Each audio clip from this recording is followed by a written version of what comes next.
As they showed tremendous resiliency today to do the things they needed to do late in the third quarter, fourth quarter to come back and win the game after, not really playing Alabama football for, the first three quarters of the game. What is Alabama football? Controlled tempo of game scoring points and relentless, aggressive, physical style of defense. Make their ass quit by dominating both lines of scrimmage, get turnovers, execute in critical situations, getting off the field on third down, and eliminating penalties. 2022 has come and gone for the Alabama Crimson Tide. The season was less successful than many had hoped for, with the best two players in college football returning for their junior seasons, with Heisman Trophy winner Bryce Young and all-everything linebacker Will Anderson. Furthermore, a demanding road schedule, stupid penalties, subpar wide receiver play, and questionable offensive play calling doomed this team in their two losses to rivals Tennessee and LSU, thus denying them an opportunity to play in the college football playoff. After dismantling Big 12 champion Kansas State in the Sugar Bowl, many began to turn their attention to the upcoming 2023 season. The departures of offensive coordinator Bill O'Brien to the New England Patriots and defensive coordinator Pete Golden to Ole Miss provided much-needed change for a better tomorrow. Plucking offensive coordinator Tommy Rees from Notre Dame and calling defensive coordinator Kevin Steele home from Miami showed that Coach Saban wants to return to a commitment to excellence, which is a key cog in his process. Calling in another number one recruiting class only sweetens the pot. However, challenges ahead would need to be addressed during spring practice. According to Bill Connolly of ESPN, the Crimson Tide only brings back 40% of production from last season, placing them at an abysmal 125th out of 133 teams.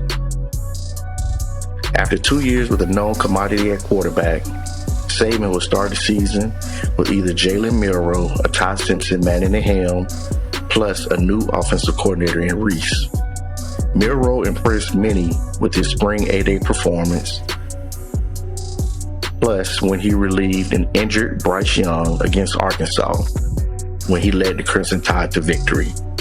Yet, fans quickly soured on his performance the following week against Texas A&M when he struggled mightily in the passing game, throwing for just 111 yards and 3 touchdowns with 1 pick, and he was sacked 4 times. That game alone made fans research his backup, Ty Simpson, a former 5-star quarterback. Simpson has only completed just 4 passes for 43 yards for the Crimson Tide. While at the NFL Combine, DeMarcus Helms had this to say about Simpson. He can play in the pocket, but Ty has great speed that not a lot of people know about.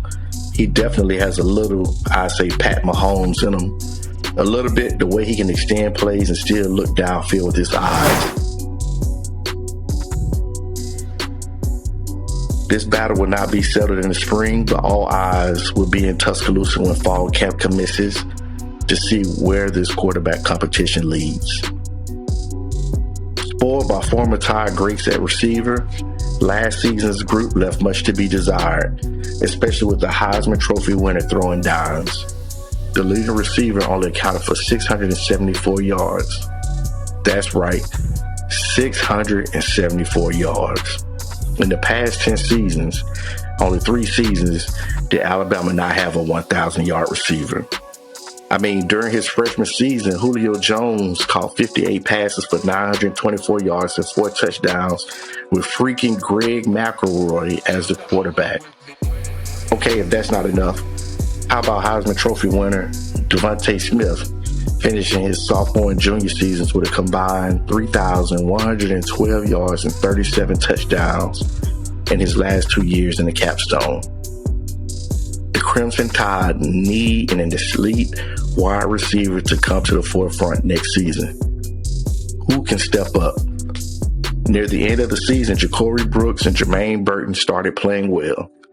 In the final 4 games, Burton had 18 catches for 352 yards and 4 touchdowns. Brooks became Young's most dependable receiver, especially in SEC play, with his 32 catches for 548 yards and 7 scores. 2 sophomores, Isaiah Bond and Kobe Prentice, are much-needed deep threats for the passing game. Tommy Rees will have his work cut out as he leaves one iconic program for another. However, this isn't Notre Dame. This is Alabama, where winning is everything. He will have the best of the best players in the country, and he needs to know how to utilize them. At Notre Dame, Rees' offense certainly ran more than they passed.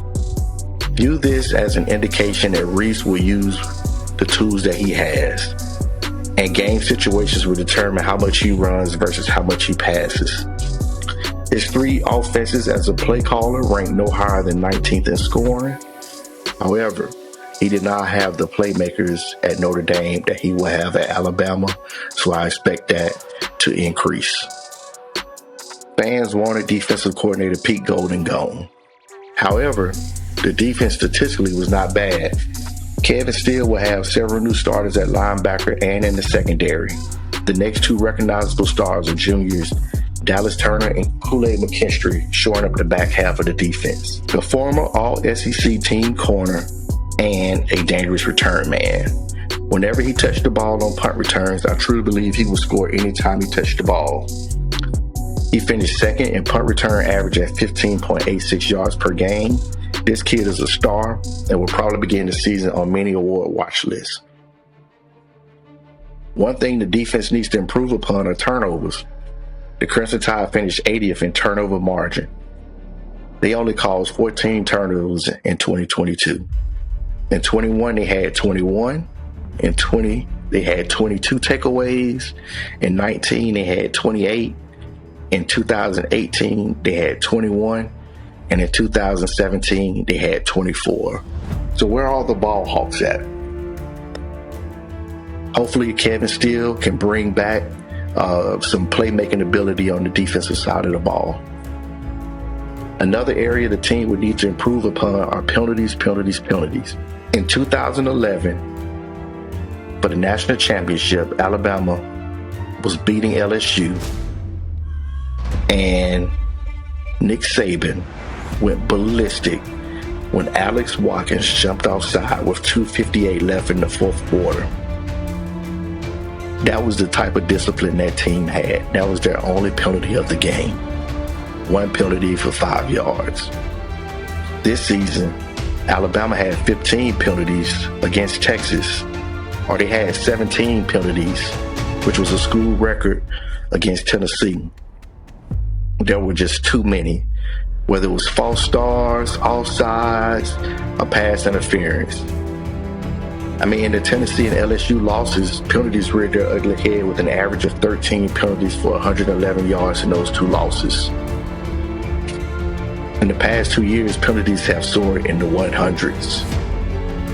I mean, in the 2020 championship season, they only had 78. Or, if you want to put it in context, in 17, their championship season, they only had 70. They were tied with 2 other teams, Houston and Eastern Michigan, for 126 in the nation in penalties, averaging 7.9 penalties per game. Discipline was always a staple of any Saban-led team, and Alabama temporarily got away from it. To make a return to the college football playoff, the Crimson Tide needs to return to the Crimson Tide of old.